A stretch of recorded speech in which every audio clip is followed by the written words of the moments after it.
Okay, this is question number 7 from your Unit 5 Lesson 3 Day 3 homework, and we're looking at question number 7 where we need to simplify these algebraic fractions as much as possible, and then in each case check to see whether the simplified expression is undefined for the same values of x as the original expression. So we'll take a look at the first one, and we have 4x plus 12 divided by 8x plus 4. So we'll factor this as much as we can. I see a 4 that can come out of both of the top two expressions, so I can write this as 4 times x plus 3. And then in the bottom, I can pull a 4 out as well. And if I do that, I get 4 times 2x plus 1. And I would cross off the 4's because the 4 is equivalent on both of these. So this yields x plus 3 over 2x plus 1. Well, again, I have not crossed off any x terms, so I have not changed the inputs that are allowed. So this has the same domain, or it's defined on the same x values as the original one. So this is the same definitions on here. I'll put same defined values. Okay, and then in part B, we're dealing with 4 minus 3x over 6x minus 8. And I'll look for common factors. In the first one, I can't factor 4 or 3 out. In the denominator, I can factor a 2 out, so I'm going to do that. So the top will leave alone. And the bottom, I factor a 2. That becomes 2 times 3x minus 4. Now look at this and go, interesting. These 3x, that's positive here, negative there. It's negative here, but positive 4 there. So I see a difference of only a negative sign. So I'm going to do something a little different. This is what I'm going to do instead. I'm going to say, you know what, let's pull out a negative sign as well. So I'm going to write the top part as 4 minus 3x. But then I'm going to pull out a negative 2 instead of a positive 2. Or think of it as pulling a negative out of the inside of this as well.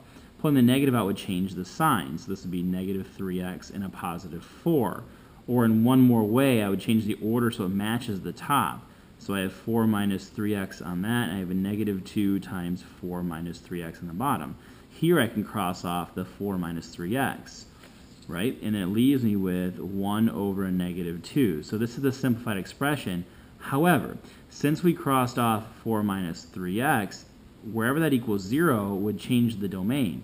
So this domain is different now. The original expression would not allow x to be equivalent to 4/3. X cannot equal positive 4/3. But in the new one, it doesn't matter. So we have a change in the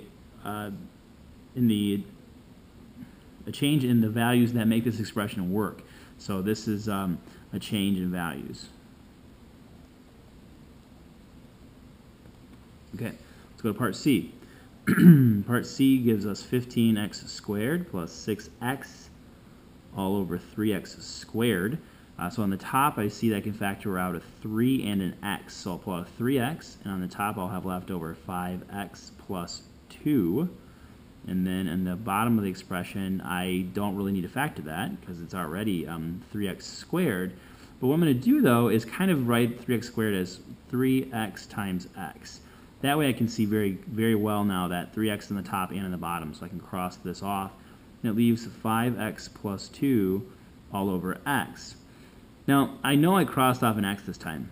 However, it still leaves me an x over here that when x is 0, I still have a domain problem.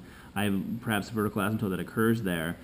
So I do not actually change the expression, because in the previous, when we eliminated 3x from the top and the bottom, I would have said that x equals 0 would be a hole in the graph. But x equals 0 is still producing a domain problem here. So this is not a change in defined values. No change.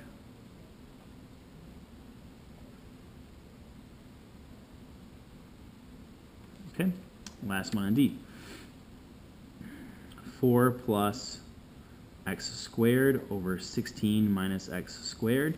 The top cannot be factored, so I leave that as 4 plus x squared. The denominator, I can factor this as a difference of perfect squares. So I can actually write this as 4 minus x and 4 plus x. But I want to be careful here. The top could not be factored. The bottom can, but there's not something I can just cross off the top and the bottom. So this actually doesn't have any simplified parts. Nothing gets crossed off. Nothing's eliminated by division or factoring. So we'll say there's no change here in the defined values. And that ends question number 7.